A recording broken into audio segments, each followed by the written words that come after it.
Hello and welcome back to Creating with Crystal. This is going to be a video on how to paint a watercolor flower. This will be a very loosely painted flower, and we're just going to jump right into it. I often will paint a very quick little sketch, a lot of times in my little sketchbooks here, before I get into working on some really large piece that's going to be very detailed on something like, something like this. So I often will do these really small sketches, and I think they're really fun, and they're a really good way, I think, to kind of, I don't want to say warm up, but kind of. So just basically giving yourself a little time to work with the supplies and just have fun. If it turns out great, you can sell these little paintings. But if they don't, I mean, they're just a way to really have fun with your paint. And so we're going to get right into it. We're going to be doing a little bitty flower, or not a little bitty flower, it's going to be a large flower on this sketch pad. This is, just go over to materials first, and I'll list all the materials in the description, but this is a Canson XL watercolor book. It's spiral bound, of course, and it's 140-pound cold press watercolor paper. This is really good watercolor paper. I really like it for its durability as well as its cost friendliness. It's a very affordable pad. You can get this for about, I think retail, these run about $10, and it's 30 sheets, which is awesome. But with your coupon, if you use like one of the big box stores, 40% off, you can get it, all the way down to like $5 or $6. And that's compared to something like this. This is the Strathmore 400 series watercolor paper, and this pad of 12 sheets will actually run you about $12 to $14 depending, and then of course you can use a coupon on it, but you only get 12 sheets, and that's just because it's so much bigger than this pad here. So this Strathmore sheet is 11 by 15, and this Canson little Canson book is actually a 7 by 10. So it's a really little fun size to work on. It's very small. It's not going to take you a long time to really use the page up. So I have my watercolor paper here. You can tape your paper down, tear it out and tape it down if you have this kind of book, or you can just leave it in the book, and that's fine too. I'm just going to leave it in the book. I don't really want to tear it out today. It leaves little, one thing about this book, it does leave little, the little perforations actually don't always come out very clean. So I'm not going to tear it out right now. I usually cut them rather than using the perforations. But if you're worried about marring some other pages or something, go ahead and tear it out. So I'm going to be using my palette. I showed you guys this palette in the last video. It's Prima Marketing Tropicals on the bottom, and Daniel Smith Watercolors on the top, and with the one exception being this sap green, which is Windsor and Cotman. And it started drying yesterday, early yesterday, and it's pretty much dry now. It's still like if you push on it, it's still obviously got a little bit of give, but you could definitely use that. You could definitely put it in your bag or something without worrying about it rolling away or anything, or kind of oozing out rather. And I usually limit myself to just a few brushes, especially at warming up. So we're going to be using, or I'm going to be using, you can use whatever floats your boat and whatever you have. You don't have to have 3 brushes really, but I'm going to I pulled out 3 brushes to use. So these are Royal and Langnickel. These are almost impossible to get to focus on camera, no matter what your lighting is. I can maybe get it to do it. But yeah, these are Royal and Langnickel Zen brushes. Of course, I had it upside down. But whatever, they're Royal and Langnickel. They're the Zen watercolor line, and they're synthetic hair brush. This is a number 14 round. These are kind of semi-dry, that's why they're not staying together like that. And this is a number 8 round. And this is a 1/2 inch flat, or 13 millimeter. So I'm going to be using just these 3 brushes. I have a Simply Simmons brush. This is just an all-purpose wash brush. I don't plan on using that today just because this paper is pretty small. If we go in with this, it's going to add a lot of water to the paper, and your paper's going to start buckling.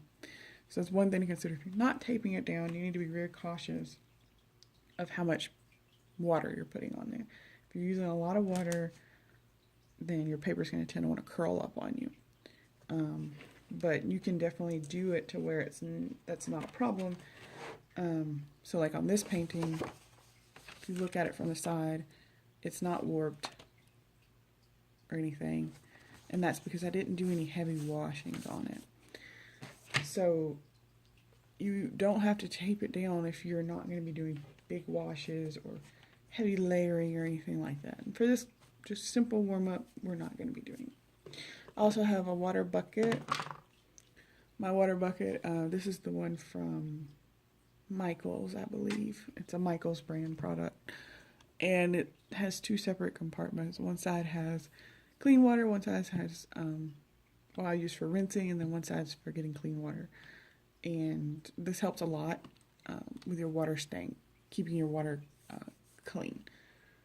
So let's get started. So this flower, like I said, is going to be very loose, and I'm going to work in primarily just a few colors, and I'm going to go ahead and wet them now, the colors I think I'm going to need.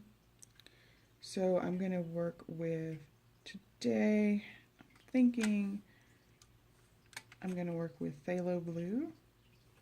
I've been working a lot with French Ultramarine recently, so I think I'm going to work with some Phthalo. We're going to work with a little of the Sap Green, and then also going to work with, I usually like to pick all of the primary colors. Let's take this Hansa Yellow Medium.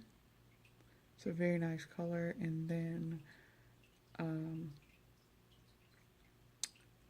let's have this Perline Red. I think it's a very pretty red. And so I just add a couple of drops of water to them. And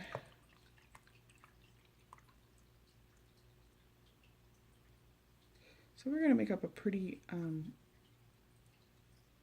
nice little color here for our flower. And you can do whatever color you want for your flower. Doesn't really matter. This palette's really new, so you see how the color kind of beads up on the palette? Hope you guys can see that. That wears off over time, I've found. So on my some of my other palettes, they don't beat up at all. The color spreads out. Also, if you use a ceramic plate, so that's another option if you want to. A lot of times when I'm here at the house, I'll use this plate, and the color spreads out really nice. But you can also dry tube colors to your plate that you use a lot. This was from when I just got my Daniel Smith colors, and I was testing them all out, and they were still drying in the pans. So I didn't have pans to use, and so I dried them onto this plate. And so these Dollar Tree plates work very nicely for a ceramic palette. I've priced the cute little flower ceramic palettes, and they're actually very expensive. So if you're on a budget like I am, it may not be something you want to go straight for. But if you have the money for it, I say go for it if that's what you want. Okay, so I'm going to then add a little bit of green to this color. And again, this is the Sap Green by Windsor & Newton. It's the Cotman Windsor & Newton. We're going to make a pretty teal here. And I'm making up a fair amount of this color, actually.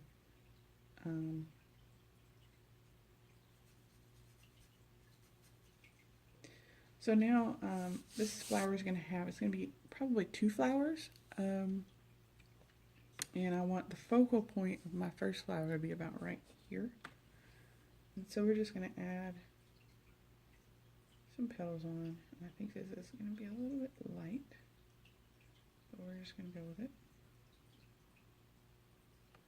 Okay, there's one petal. Alright. I hope you guys can see okay. Decrease the light over there just a little bit so we're not getting so much glare. Okay, and then to do these kind of flowers, I love painting these kind of flowers because they're so simple. We're just going to come in and we're going to do the next flower leaf, flower petal rather. And a lot of times I'll turn my book to kind of just make it be whatever. That green wound up being pretty strong. These aren't really a teal, they're actually kind of green. But that's okay. Again, it's just a warm up. And we're going to add a couple layers to this anyway. We want to bring this all pretty close to the center.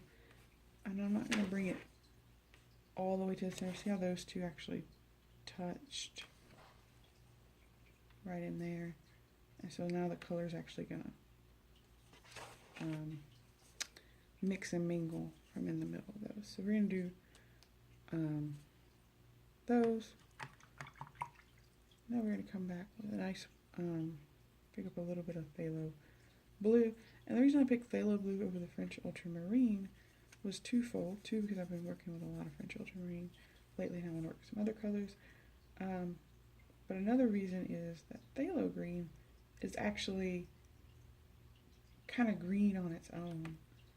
And so it goes really nicely with floral type pictures because it has something of a green tone too. And if I knew exactly where that tube was, I'd look and see what pigment it was that makes up phthalo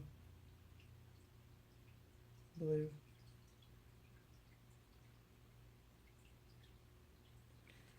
Okay.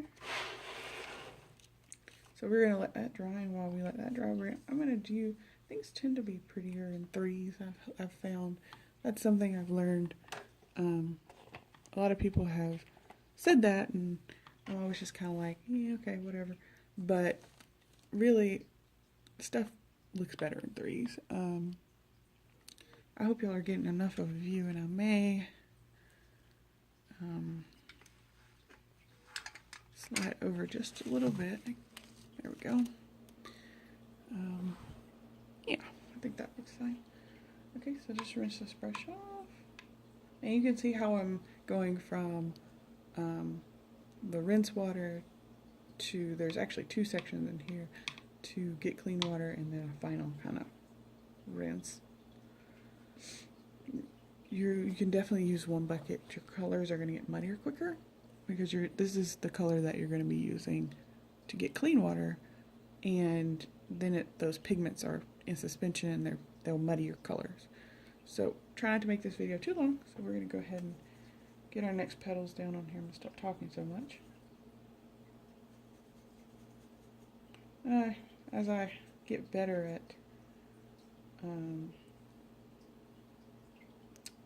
these YouTube broadcasts and planning what I'm going to do, getting the setup kind of ideal. You'll notice that the setup's a little bit different than the one from the welcome video. And that's because I'm still trying to figure out the best way to set up my workspace. Just like most people's workspace, my workspace is not necessarily designed to be a studio, like a production studio like that. So I'm having to kind of work around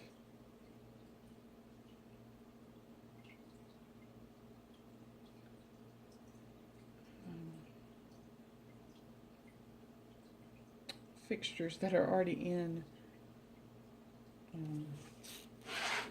my little art area here. So, and I don't have an art studio. I have an art table that I basically just use for art, and it's a wonderful little table. My parents got it for me a few years back when I first started being really into painting, and I love it. Works very well for my purposes. And like I said, I don't have a room that's just dedicated to art or anything like that. So having to somewhat improvise with how this is set up. But yeah, we'll learn, we'll grow together.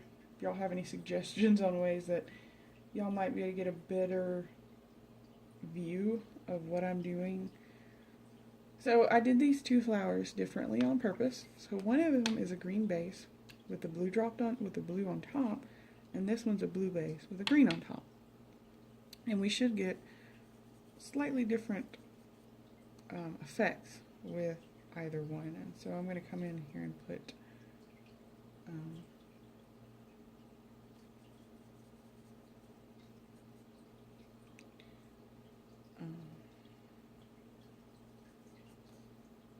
a much smaller flower in here.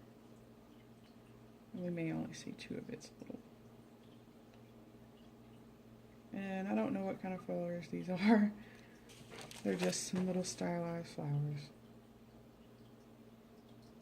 Okay. And again, this one I'm gonna put the green, this one needs more green on top. And so you can plan to have different effects depending on what colors you put on top of what. So now I could let this just dry, but I'm going to show you a really cool technique. Let me grab some napkins. Okay, I'm back, and so you could let this dry just normally, or you could hit this with a hairdryer if you really want to keep that looking just like this. But it's a really cool effect if you have a paper towel that has maybe a texture on it. So these come from, I think these came from a Walgreens, but they have this little texture on them. You can actually employ that on top of your flowers. So if you just put it on there and just lightly rub it, peel it up, you get this really cool effect. I'm going to go ahead and do the other ones before I tilt it again. But you're just going to sit it on, and I'm not pressing very hard. I'm not trying to like go crazy with it, and I don't leave it for very long. So now you get this very like kind of washed look, and it's basically, it's almost dry at this point. So that's kind of cool. It's just a cool way you can do some. So you can notice this one I left the towel on a little bit longer and I pressed a little bit harder, and you actually pulled up a lot more paint. This one I barely touched the surface, and you actually get most of the color still left on there, but then you get kind of these highlights that I pull out. I think it's really fun when the paper towel has a fun gradient. I actually found out about this when I was trying to lift out some clouds, and my clouds all had this weird texture in it, and it was a nightmare, and I was frustrated, and then I was like, wait, that might actually make a cool effect. So there it is. So now what we're going to do is, these flowers need some type of center, otherwise they're just kind of leaves that are kind of floating there, or petals that are just kind of floating there. So let's get some I think we said we're going to go with Hansa Yellow Medium, which is a beautiful yellow. Mind you, I love Hansa Yellow Medium. I'm gonna add in a little bit of the Perline Red and make this kind of an orangey color, just so it's not so bright. This is a very cool color here, and that Hansa Yellow Medium is pretty warm itself. So these should look good together, but we don't want it to be so vibrant that it's almost painful to look at. So I'm just gonna kind of loosely drop in the centers here. Okay.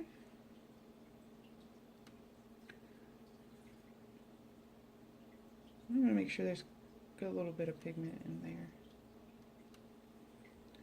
Alright, cool. So now we have like an actual flower rather than just some stuff floating there. And while it does that, we're going to do kind of a loose background on this. And notice I'm working so far I've only worked with this 14-inch round brush, and that's a pretty big brush. I mean, it gives the painting a much looser feel than if you use a much smaller brush, like something like this. So we haven't worked with anything too detailed yet. So I'm going to take some colors. I'm actually going to dilute them out pretty far. Okay, and we're going to grab a little bit. I'm trying to think of something that would go really nicely with this green, and I'm thinking that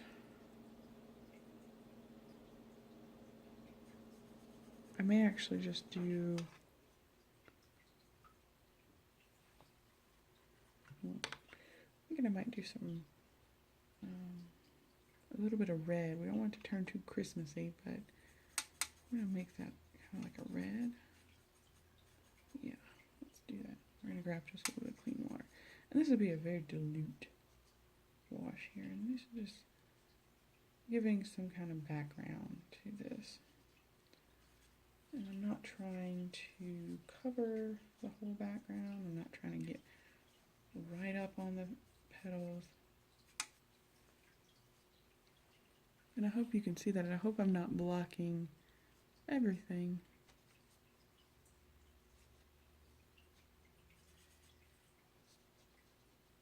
So just getting somewhere for your eye, something else for your eye to look at other than just the flowers.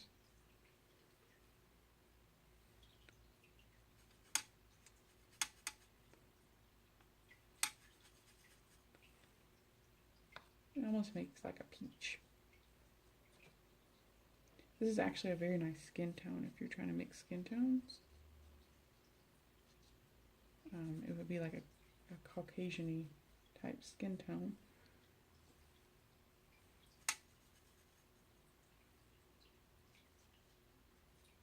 Or very pale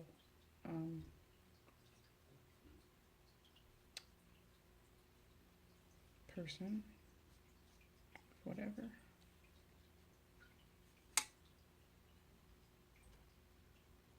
So yeah, we're just adding in some colors here.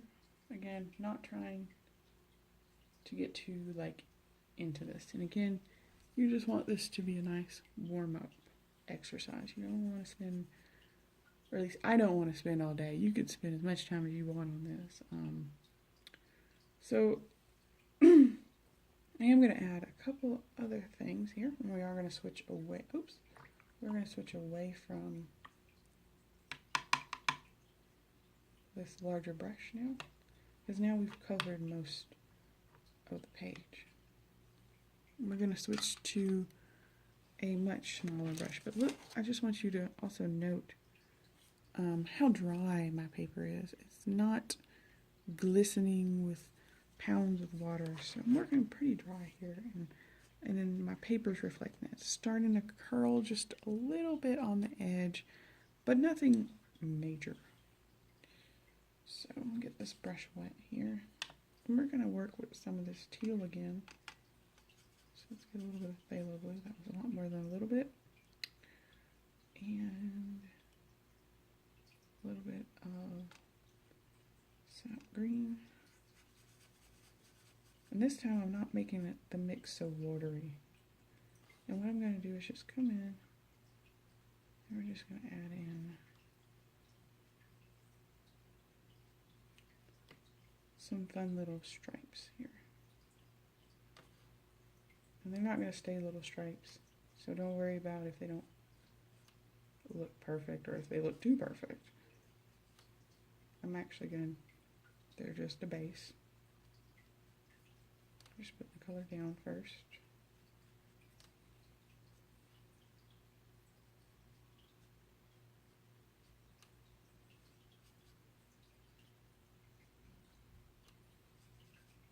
And see how dry that color is? It's like, and that's also why it's spreading like that. It's not very wet.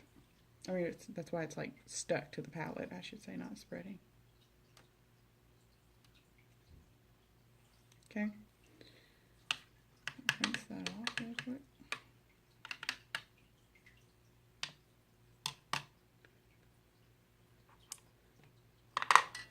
So now we're going to work with the flat brush here. And I apologize for any glare you might be getting. Running like this. I feel like flat brushes are harder to wet. And this is actually not a flat brush. I call it a flat brush. This is actually an angle brush. Angle brushes are probably one of my favorite brushes. And they're so useful. Okay, so I wet this, and now I'm going to just gently take off some of the water. I'm not going to squeeze it or anything. And then I'm going to just take this, and I'm trying to make sure you can see, and I'm actually just going to pull some of this color away up the petal. So I am working kind of in the direction of the petal, and when you start running out of water, you'll have to read it. That one I got a little too close to the yellow, that's okay. I'm just going to stop the flow a little bit there.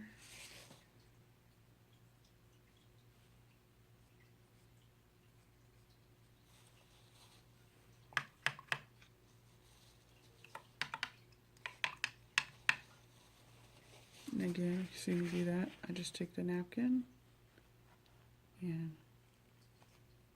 I just pull off a little bit of water. And then I pull the color up.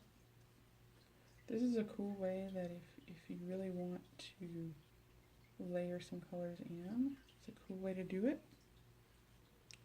Because I could let this dry again, go in and put a different color on top. And do it again. So it's a cool way to layer, and I think this angle brush for me works very well.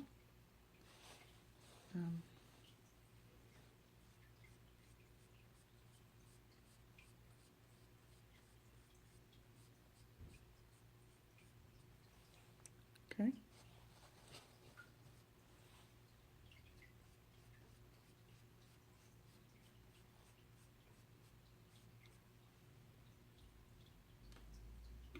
Getting a phone call. And that is it.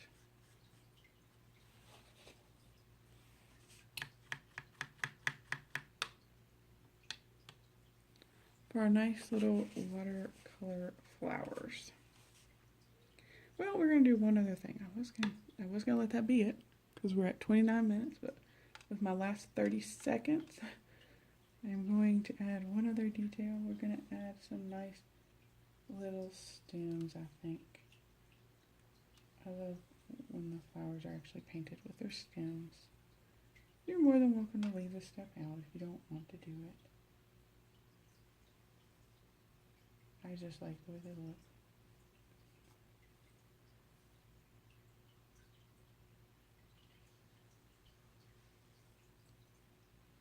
feel like it gives the painting a little bit more life.